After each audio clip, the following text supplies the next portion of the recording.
Bien, vamos entonces a presentar en este video un resumen de la unidad 2, principios y valores fundamentales de la doctrina en la doctrina social de la Iglesia. Es importante cuando miramos el objetivo del curso, comprender que es el fundamento último de la vida humana, y en este punto necesariamente tenemos que engarzarlo con la unidad 1. En cuanto la unidad 1 nos presenta a Dios como creador, a Dios como fundamento del hombre. Y si el hombre, lo vimos en la unidad 1, es capaz de Dios, es capaz de conocer a Dios, es porque ha sido creado por Él a su imagen y semejanza.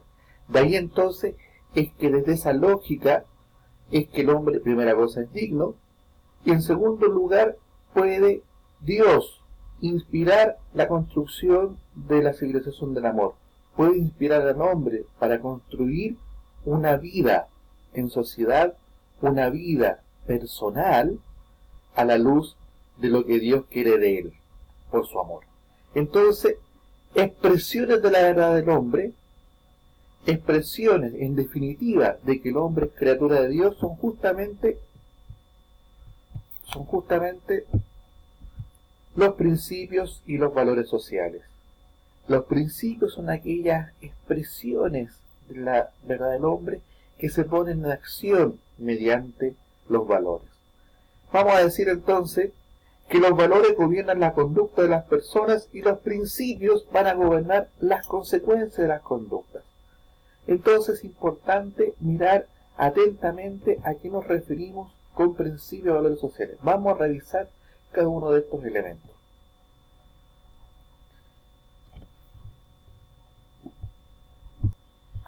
El principio social fundamental es la dignidad humana, fundamental en cuanto fundante de la persona humana.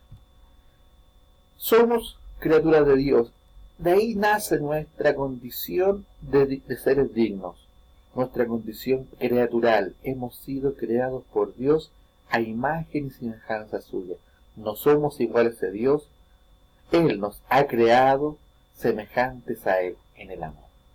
De ahí entonces también que es una realidad común a todas las personas. Todo ser humano es digno desde su concepción y hasta su muerte natural. Y se expresa esta dignidad humana en la unidad de cuerpo y alma. Esta realidad binaria no podemos mirarla por separado. La miramos por separado porque una cuestión pedagógica, pero lo cierto es que hay una profunda unidad entre el cuerpo y el alma. Y así entonces podemos hacer una distinción entre el ser material y el ser espiritual. El ser material es esa dimensión corporal por la cual nos vinculamos con nuestro entorno natural y social, mientras que nuestra dimensión espiritual nos hace seres abiertos a la trascendencia. Elemento también importante de estas dos realidades que se vinculan en una sola idea: somos personas. Somos personas. Y esa condición personal se expresa en nuestra dimensión cuerpo-alma. Importante decir en todo caso que lo fundante de esto es la dignidad del ser humano. Y justamente de la dignidad humana surge los derechos humanos. Los derechos humanos son consecuencia no del consenso entre naciones, son consecuencia de la dignidad del hombre. De ahí entonces que lo que hace las Naciones Unidas a finales de la década del 40, en el siglo pasado, es ratificar, en definitiva, la dignidad de la persona humana. El bien común va a surgir de esta dignidad humana. El bien común entonces busca el desarrollo personal, comunitario y social. El bien común que surge de la dignidad humana surge como una necesidad del hombre que vive en sociedad. Surge como la necesidad del hombre que busca, necesita estar con otros. De ahí entonces esta dimensión personal que está íntimamente ligada con la dimensión comunitaria y social, y que es responsabilidad de toda la sociedad. Por lo tanto, cada persona es responsable del bien común. Ahora bien, el primer responsable son las autoridades, especialmente las autoridades políticas. Entonces, vamos a entender el bien común como aquel conjunto de condiciones que se dan en la vida social y que hacen posible a las asociaciones, es decir, a esos grupos humanos que viven organizadamente, y a cada uno de sus miembros. Importante este detalle, cómo la conjunción y las coloca en un nivel de semejanza. Lo importante no son las asociaciones, lo importante no son las personas. Las asociaciones y las personas, los miembros de estas asociaciones, que puede ser la familia, están en función de lograr el más pleno y más fácil, el logro más pleno y más fácil de la propia perfección. Es decir, que cada asociación y cada integrante de esa asociación tenga la posibilidad de desarrollarse de la mejor manera para que desde esa perspectiva sea realmente un aporte a la sociedad.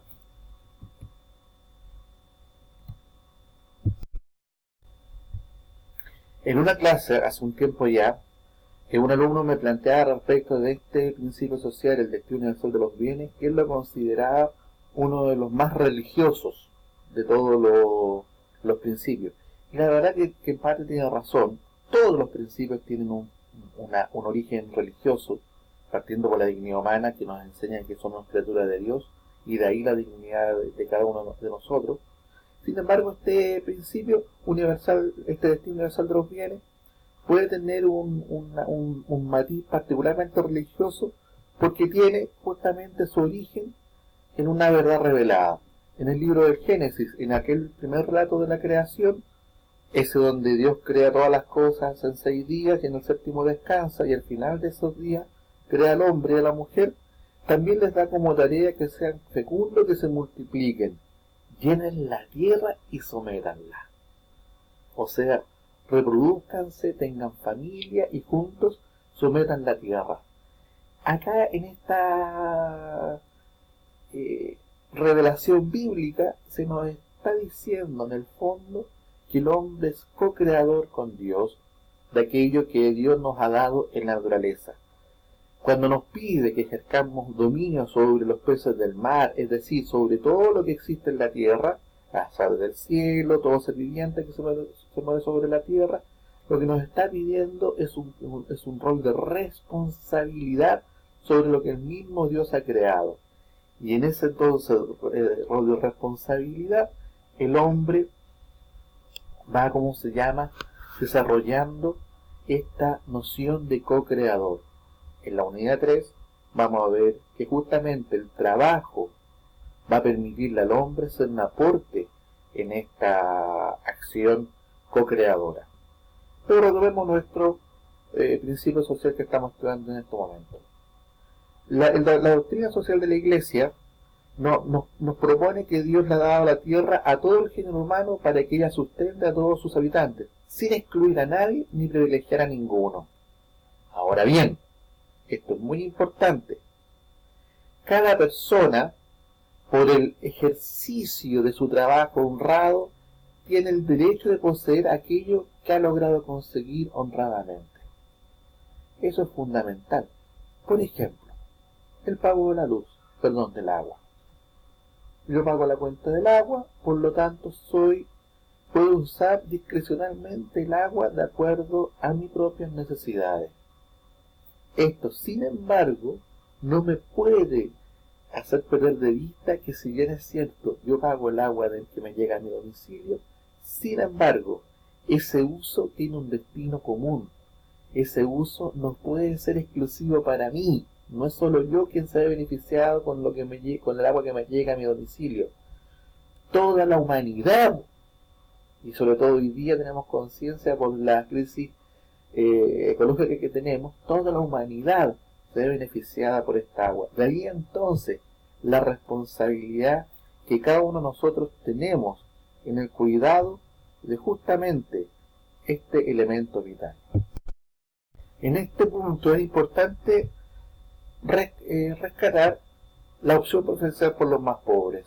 esta idea acuñada por los obispos latinoamericanos, donde justamente nos recuerdan que el amor de Dios es una experiencia vinculante entre las personas. El evangelista Juan, que también escribió algunas cartas, nos propone en su primera carta, en el capítulo 3, dice: pero el que tiene bienes de este mundo y no ve a su hermano en necesidad y cierra su corazón contra él, ¿cómo puede morar el amor de Dios en él?